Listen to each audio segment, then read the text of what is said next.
Hello friend, this is Vikas Pandey and welcome to easytouchforyou.com। आज के इस ट्यूटोरियल में हम यूज़र डिफाइंड फंक्शन को किस तरीके से हम डिफाइन करते हैं, कैसे उसे हम अपने प्रोग्राम में यूज़ करते हैं, इसके बारे में पढ़ने वाले हैं। जब हम यूज़र डिफाइंड फंक्शन की बात करते हैं, यानी हमें जब अपना एक खुद का फंक्शन बनाना होता है, तो उसके लिए 3 स्टेप्स होते हैं जिसके द्वारा हम फंक्शन बनाते हैं और प्रोग्राम में यूज़ करते हैं। वो है पहला फंक्शन प्रोटोटाइप, फिर फंक्शन डेफिनेशन और तीसरा है function call.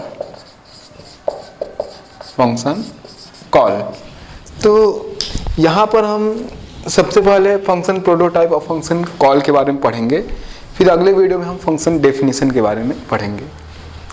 Function prototype, function definition और फंक्शन कॉल, ये 3 स्टेप होते हैं एक यूज़र डिफाइंड फंक्शन को बनाकर उसे प्रोग्राम में यूज़ करने के लिए। तो सबसे पहले आता है फंक्शन प्रोटोटाइप।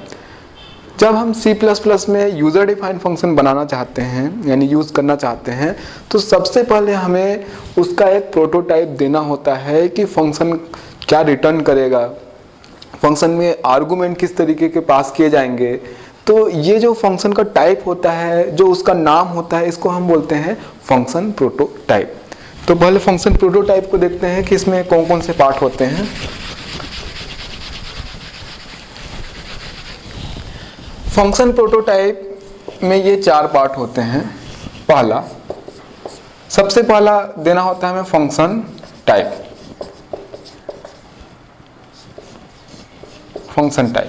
फंक्शन टाइप को हम रिटर्न टाइप भी बोल सकते हैं, मतलब फंक्शन किस टाइप की वैल्यू रिटर्न करेगा ये उसको बताता है। फंक्शन रिटर्न टाइप से मतलब ये है कि फंक्शन जो होता है आपका यूज़र डिफाइंड फंक्शन कोई एक वैल्यू रिटर्न कर सकता है, इंटीजर, फ्लोट या और भी प्रकार का। तो इस तरीके से ये रिटर्न टाइप, फंक्शन टाइप ये बताता है कि फंक्शन किस टाइप की वैल्यू रिटर्न करने वाला है।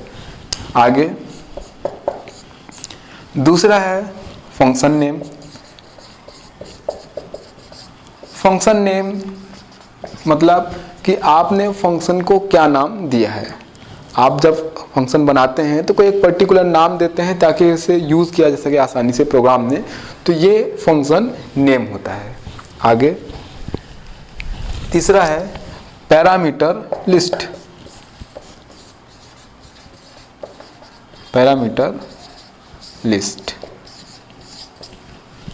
और फोर्थ है टर्मिनेटिंग सेमीकोलन।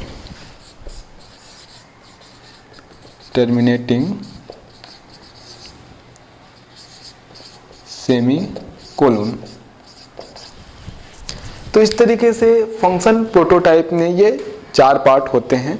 सबसे पहले आप फंक्शन का टाइप लिखते हैं, फिर फंक्शन का नाम लिखते हैं, फिर पैरामीटर लिस्ट लिखते हैं, उसके बाद टर्मिनेटिंग सेमीकोलन।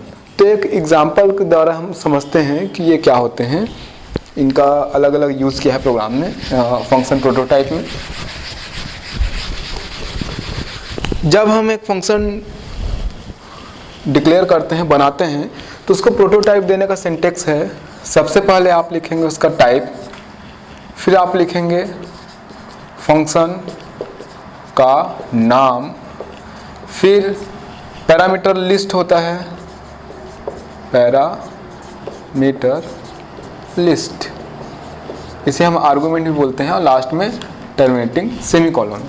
तो जब हम प्रोग्राम में फंक्शन को डिफाइन करने वाले होते हैं या यूज़ करने वाले होते हैं, उसके पहले हमको फंक्शन को बनाना होता है, डिक्लेयर करना होता है।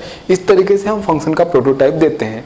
ठीक उसी तरीके से जिस तरीके से अगर हम वेरिएबल को यूज़ करना चाहते हैं प्रोग्राम में, तो सबसे पहले हमें उसे बनाना होता है कि वेरिएबल किस टाइप का है, इंटीजर है, कैरेक्टर है, फ्लोट है, या उसका नाम क्या है, आपने नाम सब लिखा है या मल्टीप्लाई के लिए मल्ट रखा है, जो भी। तो इसी तरीके से जैसे हम वेरिएबल यूज़ करने से पहले बनाते हैं, वैसे ही हम फंक्शन यूज़ करने से पहले बनाते हैं। इसे हम फंक्शन प्रोटोटाइप कहते हैं। फंक्शन प्रोटोटाइप में सबसे पहले यहाँ पर टाइप है, एग्जाम्पल द्वारा समझते हैं। टाइप मतलब ये किस टाइप की वैल्यू रिटर्न करेगा। जब कॉल किया जाएगा प्रोग्राम को, तो इस फंक्शन को प्रोग्राम में जब कॉल किया जाएगा तो ये प्रोग्राम को किस टाइप की वैल्यू रिटर्न करने वाला है, उसके लिए यहाँ पर टाइप लिखा होता है। जैसे मान लीजिए मैं एक एडिशन का प्रोग्राम बना रहा हूँ जो कि 2 वैल्यू ऐड करेगा और उसका जो रिजल्ट है वो रिटर्न करेगा। तो वो रिजल्ट अगर इंटीजर है तो मैं यहाँ पे बनाते समय लिखूंगा टाइप की जगह इंट, ये हुआ उसका टाइप। फिर आता है फंक्शन नेम। आप फंक्शन को क्या नाम देना चाहते हैं। जैसे मैं एडिशन के लिए प्रोग्राम बना रहा हूँ तो मैं उसका नाम दूंगा ऐड, तो ये है ऐड। उसके बाद है पैरामीटर लिस्ट। पैरामीटर लिस्ट को हम आर्गुमेंट भी बोलते हैं। पैरामीटर लिस्ट मतलब ये होता है कि किस टाइप के पैरामीटर या किस टाइप के आर्गुमेंट या वैल्यूज इस फंक्शन को मिलेंगी। मतलब जो कॉल करने वाला प्रोग्राम है, जब ये फंक्शन को कॉल करेगा तो इसको अगर वो कोई प्रोग्राम 2 वैल्यू या कोई वैल्यू 1 या 2 या 2 से अधिक देना चाहता है तो वो किस टाइप के होंगे यहाँ पर पैरामीटर लिस्ट में लिखा जाता है। मतलब ये है कि पैरामीटर लिस्ट अगर कुछ नहीं है तो आप वाइड भी लिख सकते हैं, लेकिन अगर मान लीजिए एक आर्गुमेंट है या एक से अधिक आर्गुमेंट है तो कॉमा के द्वारा सेपरेट करते हुए आप हर आर्गुमेंट का टाइप लिखेंगे कि वो किस टाइप का होगा। जैसे मान लीजिए एडिशन का प्रोग्राम है, यहाँ पर जब इसको कॉल किया जाएगा तो 2 नंबर इसको दिए जाने हैं जो कि इंटीजर होंगे। तो मैं यहाँ पे लिखूंगा इंट कॉमा इंट। तो ये हुई फंक्शन की एक होगा फंक्शन का प्रोटोटाइप। इसका मतलब यहाँ पर ऐड एक फंक्शन है जो कि यूजर द्वारा या प्रोग्राम द्वारा जब इसे कॉल किया जाएगा तो इसे 2 इंटीजर वैल्यू दी जाएंगी। अब उस इंटीजर वैल्यू को लेने के बाद जो भी इसके बॉडी में या जो भी हम डेफिनेशन जब पढ़ेंगे पार्ट, तो जो भी इसके अंदर कोड लिखा गया हो, लेकिन ये प्रोग्राम को एक इंटीजर वैल्यू रिटर्न करेगा। तो ऐड एक ऐसा फंक्शन है जो कि 2 आर्गुमेंट के रूप में 2 इंटीजर वैल्यू लेगा और एक इंटीजर वैल्यू रिटर्न करेगा। मान लीजिए अगर मैंने इसको ऐसा बनाया होता वाइड ऐड वाइड, लास्ट में आप ध्यान देंगे यहाँ पे टर्मिनेटिंग सेमीकोलन हमने लगाया हुआ है क्योंकि ये प्रोटोटाइप है। तो यहाँ पर हमने ऐड फंक्शन बनाया जिसमें कि ना कोई वैल्यू रिटर्न होगी ना ही इसको कोई वैल्यू दी जाएगी आर्गुमेंट के रूप में, इसलिए हमने लिख दिया वाइड। इसी तरीके से मान लीजिए मैं एक फंक्शन ऐसा बना सकता हूँ इंट, फंक्शन ऐड है, ऐड और वाइड। इसका मतलब ये एक वैल्यू रिटर्न तो करेगा लेकिन यहाँ पर इसको कोई भी आर्गुमेंट सप्लाई नहीं की जाएगी, आर्गुमेंट नहीं दिया जाएगा।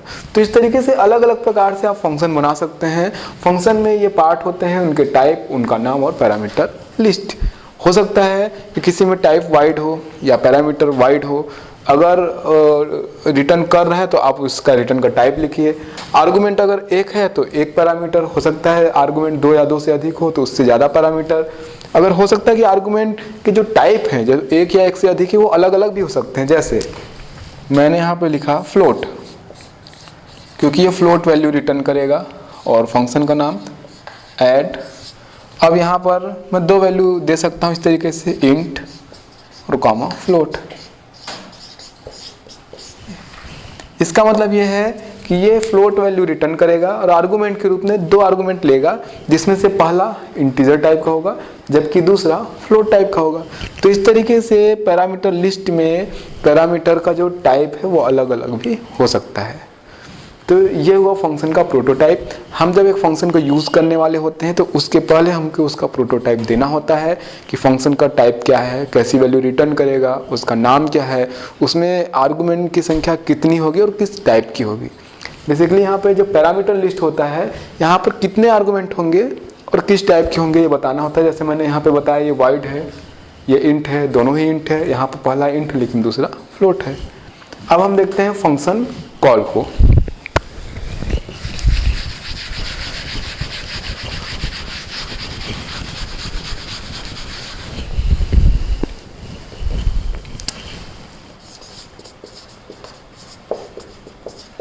Function call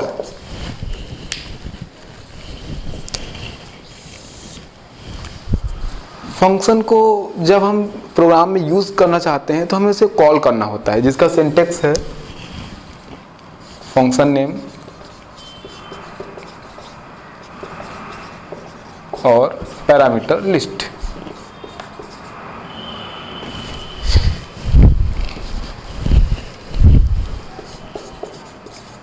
parameter list terminating semicolon. तो यहाँ पर आप देखेंगे फंक्शन नेम, पैरामीटर लिस्ट और सेमीकोलन। तो टर्मिनेटिंग सेमीकोलन यहाँ पर ये शो करता है कि ये प्रोग्राम में कोड का हिस्सा है। मतलब जब हम प्रोग्राम में फंक्शन को कॉल करना चाहते हैं तो फंक्शन के नाम से कॉल करते हैं। वहाँ पर अगर पैरामीटर दे रहे हैं तो पैरामीटर लिस्ट भी होता है, जो हम देना चाह रहे हैं वो सीधे वैल्यू हो सकती है या वेरिएबल हो सकता है, लेकिन फंक्शन का टाइप यहाँ पर नहीं होता। जैसे सपोज हमने एक फंक्शन मैंने बनाया इंट ऐड, और यहाँ पर 2 आर्गुमेंट के रूप में int comma int, 2 integer value दी गई है। अब अगर इसे कॉल करना होगा प्रोग्राम में तो कॉल करने के लिए मैं लिखूंगा ऐड, और चूंकि 2 इंटीजर वैल्यू यहाँ पर आर्गुमेंट के रूप में दी गई तो मैं सीधे वैल्यू रख सकता हूँ 100 200, जो कि दोनों इंटीजर है। तो यहाँ पर इस तरीके से कॉल किया जाता है फंक्शन को, जहाँ फंक्शन का नाम ऐड है और मैंने 2 आर्गुमेंट्स अप्लाई किए हैं जो कि इंटीजर टाइप के हैं। अगर मान लीजिए मेरे पास कोई 2 वेरिएबल है x और y जो कि इंटीजर हैं, तो इसे मैं ऐसे भी लिख सकता हूँ ऐड x, y। मतलब आपको वहाँ पैरामीटर लिस्ट की जगह पर वैसे ही पैरामीटर आपको देने होंगे जैसा कि आपने उसके प्रोटोटाइप में लिखा हुआ है। इंटीजर लिखा है पहली बात, दूसरी उतनी ही संख्या में देना होगा जितना आपने वहाँ पर लिखा है। तो फंक्शन कॉल में ध्यान देने वाली बात है कि उनका टाइप भी बहुत मायने रखता है। मतलब अगर मान लीजिए कि यहाँ पर एक इंटीजर जबकि दूसरा फ्लोट है, तो इस तरीके से आपको यहाँ पर आर्गुमेंट देते समय ध्यान देना होगा कि x इंटीजर हो जबकि दूसरा y फ्लोट हो। उनके सीक्वेंस का ध्यान देना होगा। आपके पास 2 आर्गुमेंट है, एक इंटीजर एक फ्लोट, उनके सीक्वेंस का भी ध्यान देना होगा कि पहला इंटीजर दूसरा फ्लोट हो। तो इस तरीके से यहाँ पर वेरिएबल x इंटीजर जबकि वेरिएबल y फ्लोट होना चाहिए। तो ये इस तरीके से फंक्शन में कॉल किया जा सकता है। आप मान लीजिए कि ये कोई वैल्यू रिटर्न कर रही है, अब यहाँ पे हमने इंटीजर लिखा हुआ है, ये इंटीजर टाइप की वैल्यू रिटर्न कर रही है, तो आप वेरिएबल का यूज़ कर सकते हैं इस वैल्यू को स्टोर करने के लिए। मान लीजिए हमारे पास वेरिएबल z है, तो पूरी लाइन ऐसे हो सकती है z is equal add X Y. इसका मतलब ये है कि ऐड फंक्शन को हमने कॉल किया है, X Y as argument supply किया है। जो भी एक्स वाई जो भी होगा, ये जब फंक्शन डेफिनेशन लिखेंगे तो आपको समझ आएगा कि एक्स वाई की वैल्यू उस फंक्शन को मिलती है। अब वो अपने कोड में उसमें जो भी कैलकुलेशन करता है, लेकिन हमने यहाँ पे लिखा हुआ कि एक इंटीजर वैल्यू ये रिटर्न करेगा। तो ये जो वैल्यू रिटर्न करेगा उसके लिए मैंने यहाँ पे वेरिएबल लिखा z इज इक्वल। तो ऐड फंक्शन द्वारा एक्स वाई जो कि इसको सप्लाई किया गया है उसके साथ जो भी कैलकुलेशन होता है, तो उसके द्वारा एक इंटीजर वैल्यू जो रिटर्न होगी यहाँ पर z पर स्टोर हो जाएगी। इस तरीके से आप प्रोग्राम में फिर z की वैल्यू यूज़ कर सकते हैं जो कि ऐड फंक्शन द्वारा रिटर्न है, या आप ऐड फंक्शन से जो रिटर्न वैल्यू है डायरेक्ट उसको प्रिंट भी करा सकते हैं स्टेटमेंट का यूज़ करते हुए। तो इस तरीके से फंक्शन प्रोटोटाइप और फंक्शन कॉल हमने आज की वीडियो में देखा। जहाँ प्रोटोटाइप मतलब ये होता है कि आप फंक्शन को यूज़ करने से पहले उसका नाम, उसकी परिभाषा उसका नाम दे रहे हैं, उसके बारे में ये बता रहे हैं कि वो किस टाइप की वैल्यू रिटर्न करता है या कितने पैरामीटर या कितने आर्गुमेंट लेता है, उसके टाइप क्या होते हैं। जबकि फंक्शन कॉल जब हम इसे प्रोग्राम में यूज़ करते हैं तो हम उसके नाम से उसको कॉल करते हैं। जहाँ पर अगर पैरामीटर लिस्ट हमको सप्लाई करनी है, अगर प्रोटोटाइप में दिया हुआ है, तो वहाँ हम पैरामीटर भी इस तरीके से देते हैं। यहाँ पर रिटर्न टाइप का यूज़ नहीं किया जाता फंक्शन कॉल में, फंक्शन को नाम उसके नेम से कॉल किया जाता है। आगे हम वीडियो में फंक्शन डेफिनेशन देखेंगे कि किस तरीके से फंक्शन को हम डिफाइन करते हैं, उसमें कौन कौन से पार्ट होते हैं। तब तक के लिए अब हमारी वेबसाइट easytouchforyou.com से लॉगिन कर सकते हैं। तब तक के लिए बाय।